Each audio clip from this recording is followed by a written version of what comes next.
Hey, Centered, it's me, Pastor Kevin. Is your vision of God big enough? It's Saturday afternoon, and I just had to share with you a couple of thoughts from today's devotional in My Utmost for His Highest. Today, April 9th, listen to what he says.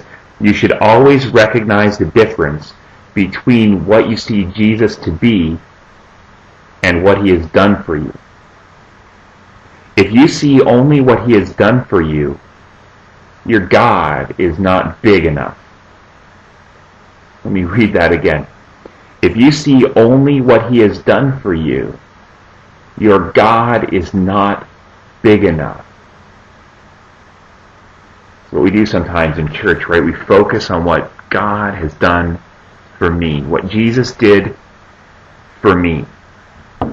But the whole point between what Jesus did for me is to create this people group to call His own, to give glory to God, to demonstrate God and His glory throughout the universe. Is your vision of God big enough that you'd be willing to give up everything to give God that kind of glory? Is He really big enough? In the devotional, he points to Moses in Hebrews chapter 11. And I've never noticed this before, and this blows my mind. Listen to what this says in Hebrews 11, verse 26. Moses, he regarded disgrace for the sake of Christ. Wait a second. That's a couple of thousand years before Jesus Christ walked on this planet as a man, as a God-man. He regarded disgrace for the sake of Jesus Christ. Moses was the Pharaoh's daughter's adopted son.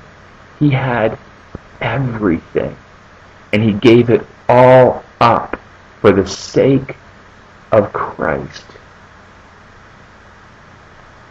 Because he was looking ahead to his reward. Verse 27, by faith he left Egypt, not fearing the king's anger. He persevered because he saw Him who was invisible.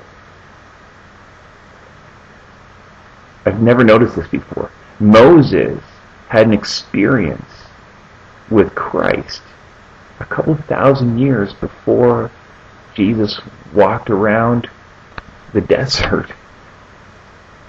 Really? He saw Him who was invisible. Hey, you know what? I've never seen Jesus in person. I doubt that you've seen Jesus in person either. Moses didn't see Jesus in person, but he was willing to give up everything for Jesus Christ. Far greater riches and power and prestige than any one of us will probably ever have. This is what it means to be centered. How big is your vision of Christ? Every day, when I make decisions about what I'm going to do or how I'm going to react to somebody or what I'm going to say, or even bigger decisions, what I'm going to do with my life, are those choices, are those decisions tempered by my vision of who God is and His purposes, His plan, and ultimately His glory?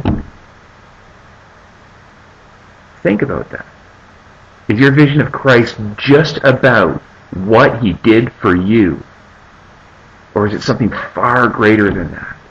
And Jesus gives us a challenge.